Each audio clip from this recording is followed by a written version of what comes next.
Hi, Dad. Welcome back to another episode of Dave and Andy's Honest About Life. How are you? I'm doing well, Andy. I hope you are as well. I am. I am. I'm doing well, thank you.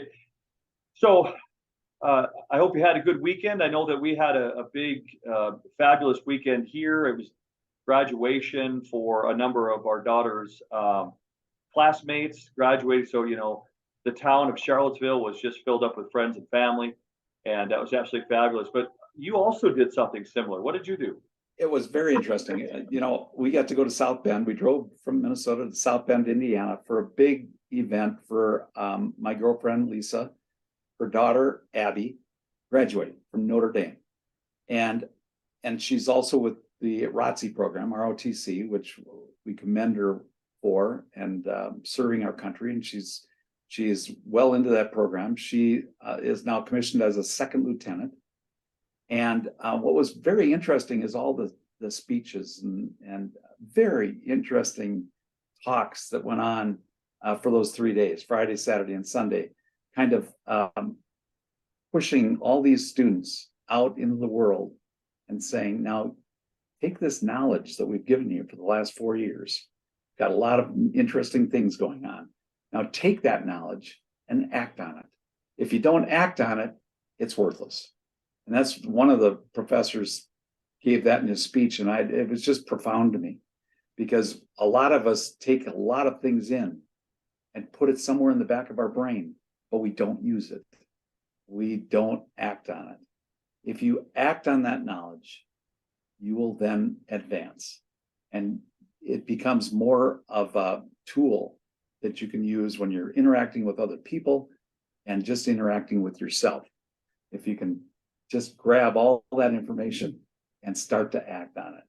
It's really neat. So, do you think that this professor was trying to make the connection between, all that the student has learned in their previous 4 years of undergraduate studies, make a connection between that and how they can apply it? Because again, you and I have talked a little bit about, you sort of gain a lot of knowledge of a variety of different things over a lifetime.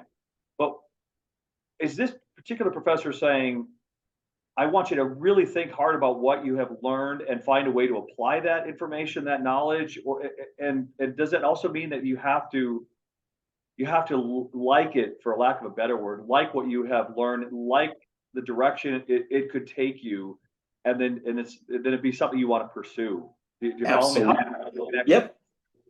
You hit it on the head, I think, because in order for us to act on all this knowledge, we have to like it. We have to enjoy it. We have to realize that this is going to make my life happier. This is going to make me happier.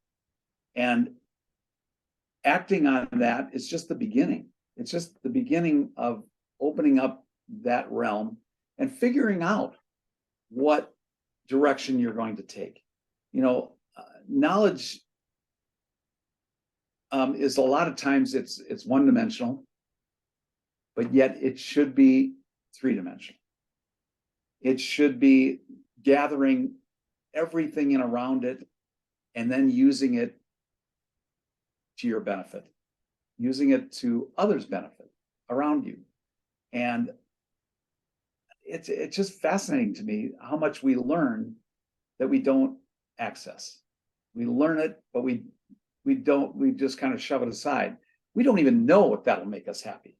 We don't even know if we'll be enjoying this path. But we've got to take that path, take that path of opening up some of that knowledge and finding out. I think you hit it on the head when you say, if you don't like it, you're not going to do it. It's not going to benefit you or anybody around you. But if you like it, you enjoy it, it's all positive.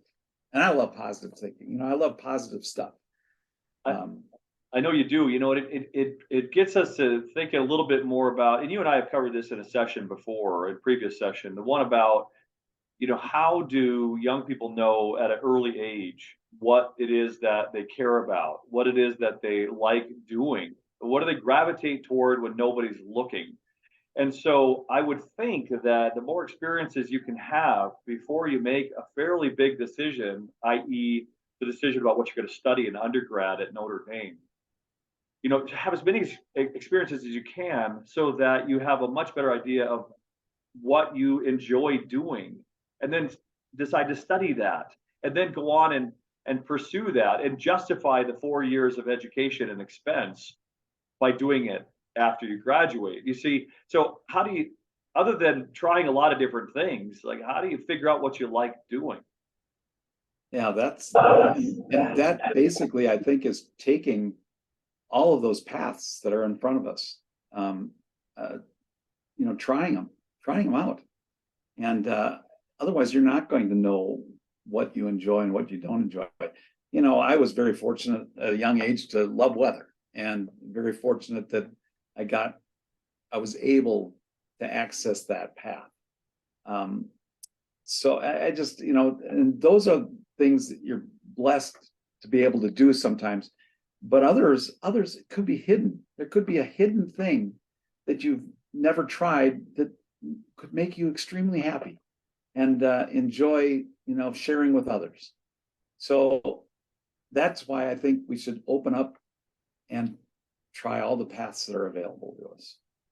And I actually think that there are more hidden things in all of our lives that we are unaware of than there are known things that we know we enjoy doing. Because you hear all the time, I had no idea I would enjoy it as much as I did, and now I'm doing this full time. You hear that all the time, and I really do believe that you're onto something big with your idea about exploring different paths and figuring that out so that you can be one of those that said, I have not worked a day in my life because I love what I do so much.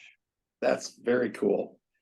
I have heard people, say that about what they do for a living, but I've also heard people on the other side say they wish that they had tried something else because they're not really happy in what they're doing.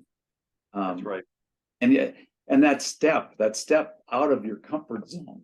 So many people have a hard time taking that step out of their comfort zone to access another path. They're afraid to, as you said. But if you step out and do it, then you can determine this is not for me, or I can't do this because it makes me nervous. There are so many things out there that we can access, I think, and you have to do it. And that was exciting when the professor was talking. It just got me excited about, wow, all you have to do is try it, take a step and just try it. And that's very cool. I think because a lot of those students there might have had, a major and a minor, but they haven't gone because that was in the very beginning of their 4-year career at Notre Dame. They hadn't really branched out and tried something different, because once they got set on that path, they stayed with it. And that's unfortunate because you got to be able to also step away and find something that's going to make you happy. Right.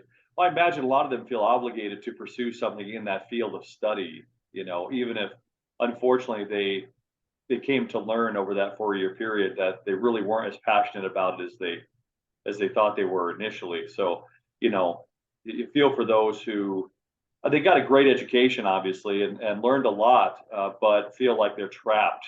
And maybe I'm not saying that correctly. Maybe it's nowhere near the. I think you are.